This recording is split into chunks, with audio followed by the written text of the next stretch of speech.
नमस्कार प्यारे भाइयों बहनों, कैसे हैं आप लोग। एक महत्वपूर्ण खबर है आप लोगों के लिए, खुशखबरी है। एक और नया विज्ञापन आ चुका है। पहले जो विज्ञापन आया था वो था आबकारी आरक्षक का। इस विज्ञापन को देख लीजिए। संचालनालय महिला एवं बाल विकास मध्य प्रदेश भोपाल के अंतर्गत पर्यवेक्षक भर्ती परीक्षा 2024 हेतु आवेदन पत्र आमंत्रित किए जाते हैं। देखिएगा, इसका नोटिफिकेशन आना हालांकि अभी भी बाकी है। परीक्षा कैलेंडर की अगर हम बात करें तो इसमें इसका दे रखा था महिला बाल विकास पर्यवेक्षक परीक्षा विशेष परीक्षा फरवरी 2025 में प्रस्तावित थी। तो इसी का विज्ञापन आ चुका है। अब इस विज्ञापन को अपन विस्तार से पढ़ते हैं, समझते हैं इसमें क्या खबरें हैं, कौन कौन आवेदन इसके लिए कर सकता है। तो आवेदन पत्र भरने की जो तिथि है वो है 9 जनवरी 25 से 23 जनवरी 2025 तक आपके आवेदन भरे जाएंगे। इसके बाद देखिए, आवेदन में संशोधन आप कब तक कर सकेंगे, तो 28 जनवरी तक आप जो है संशोधन कर सकेंगे। परीक्षा दिनांक जो है वो 28 फरवरी 2025 से प्रारंभ होगी। इसमें अनुमानित नहीं लिखा, संभावित नहीं लिखा, एक्यूरेट लिखा है कि आपकी जो परीक्षा होगी वो 28 फरवरी 2025 से प्रारंभ होगी।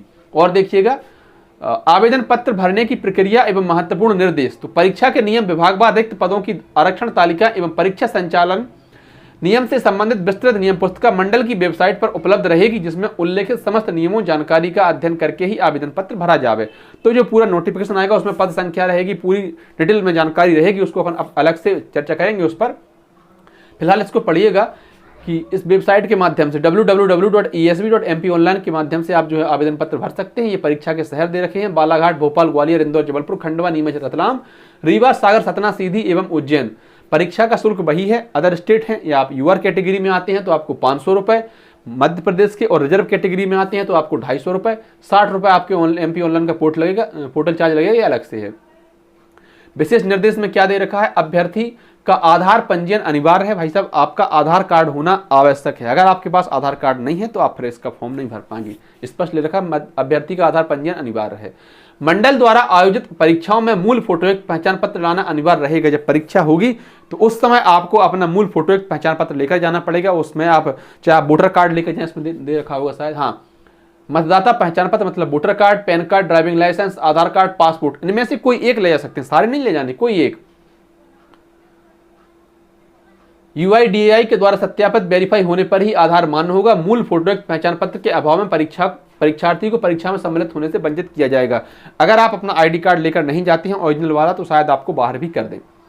अभ्यर्थी को नियम पुस्तिका में विनिश्चित मूल परिचय पत्र के अतिरिक्त अपना आधार कार्ड की छायाप्रति, आधार नंबर, आधार VID की जानकारी लाना अनिवार्य होगा। तो ये भी चीजें रहेंगी। परीक्षा में प्रवेश के समय एवं परीक्षा के दौरान बहुस्तरीय बायोमेट्रिक सत्यापन अनिवार्य है। अतः जिन अभ्यर्थियों का आधार नंबर लॉक है वह परीक्षा दिनांक को परीक्षा केंद्र पर उपस्थिति के पूर्व आधार अनलॉक कराना सुनिश्चित करें। तो ऐसे अभ्यर्थी जिन्होंने अपना आधार कार्ड लॉक कर रखा, आप कहेंगे लॉक कैसे होता है, UIDAI की वेबसाइट पर जाकर आप अपना आधार लॉक कर सकते हैं, जिससे आपको मतलब अगर आपको खतरा हो गया, आपका कहीं अनावश्यक उपयोग ना हो, इसका कोई गलत तरीके से उपयोग ना कर ले, तो आप अपना लॉक कर देते हैं आधार कार्ड। लेकिन अगर आपने लॉक कर रखा है तो आप अपना अनलॉक करके ही जाएं, क्योंकि वहां पर आपको दिक्कत होगी जब बायोमेट्रिक होगा आपका। तो परीक्षार्थियों को परीक्षा में रिपोर्टिंग समय तक परीक्षा केंद्र में प्रवेश की अनुमति होगी। इसके पश्चात विलंब से आने पर अभ्यर्थियों की प्रवेश की पात्रता नहीं होगी। जो टाइम दे रखा है, जैसे यहाँ पर ऊपर टाइम दे रखा था, तो टाइम कब से कब तक दे रखा है, जैसे प्रातः 7 से 8 बजे तक रिपोर्टिंग समय है, और दोपहर वाली जो सेकंड शिफ्ट होगी उसमें 12:30 से 1:30 तक रिपोर्टिंग समय है। तो अगर आप इससे लेट जाते हैं तो इसका मतलब है आपको एंट्री नहीं मिलेगी। और देखिएगा आगे, परीक्षा कक्ष में इलेक्ट्रॉनिक डिवाइस जैसे mobile phone, calculator, log tables, digital घड़ी, नकल पर्चा एवं सनग्लासेस, धूप का चश्मा आदि का उपयोग पूर्णतः वर्जित है। तो ये तो आप भली भांति बेसिक चीज़ें हैं जिन्हें आप जानते हैं। चश्मा जो है अगर आप इस तरह का लगाते हैं तो कोई दिक्कत नहीं है, लगा कर जाइए, लेकिन वो एक्शन वाले चश्मे होते हैं उन्हें आप लगाकर नहीं जा सकते हैं। और देखिए, ऑनलाइन आवेदन पत्र क्रमांक के द्वारा ही ऑनलाइन परीक्षा हेतु अभ्यर्थी अपना प्रवेश पत्र प्राप्त कर सकते हैं। अतः आवेदन पत्र क्रमांक आवश्यक रूप से संभाल कर रखें, जिसकी समस्त जिम्मेदारी आपकी ही होगी। तो आपका जो फॉर्म भरेंगे आप, वो आवेदन पत्र होगा, उसको आप संभाल कर रखेंगे, ये आपकी खुद की व्यक्तिगत जिम्मेदारी होगी। उसको ऐसा नहीं कि आपने फॉर्म भरा पर गुम हो गया, पता नहीं कहाँ गया, तो क्योंकि वो बहुत काम आएगा बाद में। परीक्षा केंद्र पर आवेदक को काला बॉल पॉइंट पेन तथा परीक्षा हॉल में प्रवेश हेतु मंडल वेबसाइट से डाउनलोड किए गए प्रवेश पत्र साथ लाना अनिवार्य है। एग्जाम हॉल में आपको काला बॉल पॉइंट पेन लेकर ही जाना है। इसमें नीला भी नहीं दे रखा है, केवल काला बॉल पॉइंट पेन लेकर आपको जाना है। हाल ही में जो रेलवे की परीक्षा हुई थी उनमें पेन जो था वो वहीं पर मिला था, जिस लैब में आपका परीक्षा थी आपकी वहीं पर आपको पेन मिला था, पर यहाँ पर ऐसा नहीं है। तो उनके भरोसे मत रहना, पेन अपना साथ लेकर जाना और काला पेन ही आपको साथ लेकर जाना है। किसी भी परीक्षार्थी को परीक्षा प्रारंभ होने के पश्चात परीक्षा समाप्ति तक परीक्षा कक्ष छोड़ने की अनुमति नहीं होगी। तो एग्जाम स्टार्ट हुआ, आपका बायोमेट्रिक हो गया, आपकी अटेंडेंस लग गई, उसके बाद आप जो है जब तक एग्जाम खत्म नहीं हो पाएगा तब तक आप बाहर नहीं निकल सकते किसी भी स्थिति में।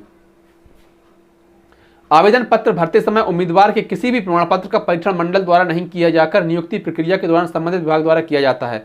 अतः कंप्यूटर आधारित ऑनलाइन परीक्षा में उम्मीदवार की पात्रता पूर्णतः प्रावधिक होगी। इसका मतलब समझ लीजिए, हमने अपना आवेदन भरा तो हमारा किसी अधिकारी ने चेक तो किया नहीं हमारा पास है कि नहीं है, ग्रेजुएशन है हमारे पास कि नहीं है, पोस्ट ग्रेजुएशन है कि नहीं है, कोई डिप्लोमा डिग्री है कि नहीं है, हमने तो अपने मन से हाँ कर दिया, झूठे सांचे नंबर डाल दिए उसमें। तो उन्होंने कहा कि आपने जो फॉर्म भरा है वो आपका जो है परमानेंट नहीं है, आप उसके आधार पर कुछ नहीं कर सकते, हम डॉक्यूमेंट चेक करेंगे, आपका डीबी होगा, डॉक्यूमेंट वेरिफिकेशन होगा, उसके आधार पर तय होगा कि आप असली हैं कि नकली हैं। कोई बड़ी बात नहीं है। परीक्षा की विस्तृत जानकारी हेतु मंडल की वेबसाइट पर परीक्षा की नियम पुस्तिका माह जनवरी 2025 में अपलोड की जाएगी। तो जो विज्ञापन होगा आपका वो जनवरी में आ जाएगा। जनवरी तो कल से ही आने वाली है, विज्ञापन भी 1-2 दिन में आ ही जाएगा। या कब से फॉर्म भरने, शायद 9 तारीख से भरने हैं ना फॉर्म, ये हाँ 9 से फॉर्म भरने हैं, तो 2-4 दिन में आ जाएगा विज्ञापन, टेंशन ना लें इसकी।